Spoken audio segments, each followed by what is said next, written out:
अनुराग जी, वैसे तो उत्तर प्रदेश की पॉलिटिक्स पर बहुत बोलते हैं, लेकिन यहाँ पर चूंकि बिहार को लेकर ये चर्चा हो रही है, फिर तो बिहार की जो स्थिति है वो देखकर लोग यही कह रहे हैं कि उत्तर प्रदेश में ज्यादा अच्छा होता है, वहां पर कम से कम इंसाफ मिलता हुआ नजर तो आता है। बिहार में तो ये हाल है, अपराधियों को छोड़ने के लिए सरकार जेल मैनुअल ही बदल देती है। अनुराग जी, उत्तर प्रदेश में भी तो आपराधिक मुकदमे वापस किए गए, तब तो आवाज किसी ने नहीं उठाई।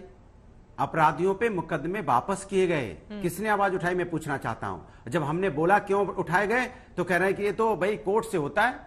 अब जबकि ये वीआईपी कल्चर खत्म होना चाहिए। मैं तो समाजवादी विचारधारा का व्यक्ति हूं, हमें तो वीआईपी कल्चर ही नहीं पसंद है।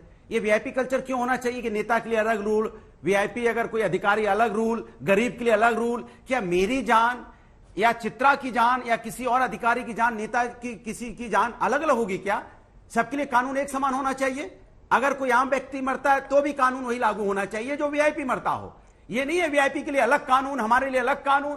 तो मैं तो कहता हूं कि एक कानून होना चाहिए। में आपको वीआईपी नजर आ रहा है, बनाने की कोशिश कर रही है तो अच्छी बात है। मिस्टर भदौरिया, एक आईएएस अधिकारी में आपको वीआईपी नजर आ रहा है। मैं कह रहा हूं कि अगर सुनिए वीआईपी अगर आम आदमी की डेथ हुई होती तो क्या ये मैनुअल नहीं था, जेल मैनुअल नहीं है? भदौरिया जी, एक सेकंड इधर उधर लेकर मत जाइए। एक सेकंड सर, ये समाजवाद की आड़ मत लीजिए एक अपराधी को बचाने के लिए। मिस्टर भदौरिया, एक सेकंड सुनिए। वो एक सम्मानजनक आईएएस ऑफिसर थे जिनकी लिंचिंग में जान गई थी, और आप इस तरह से कहेंगे ये गरीब की जान गई, वो गरीब की जान गई, इनकी गई, उनकी गई। वो एक अधिकारी था, अपनी ड्यूटी पर तैनात थे, 37 साल उनकी उम्र थे। आपको अंदाजा है उसके हिसाब? नहीं, चुप तो मैं रहूंगी, लेकिन आप बैठकर यहाँ पर समाजवाद की आड़ मत लीजिए ना अनुराग भदौरिया। बोलने भी नहीं दोगे? हाँ, तो आपका अंदाजा लगा के मैं क्या करूंगा? नियम बदला, नीतीश कुमार ने सही किया गलत किया ये बताइए। अरे सर, आप इतिहास गिनाएंगे, टाइम नहीं है ना। कुछ एजेंडा चलाइए, आप चलाइए एजेंडा। बोलिए चित्रा जी, मैं एजेंडा चलाने आई हूं। अरे मुझे बोलने नहीं दे रहे आप, इतनी देर बाद आए फिर भी मेरे ऊपर सवार है। अरे मेरी बात पूरी हो जाए फिर आप चिल्लाइएगा।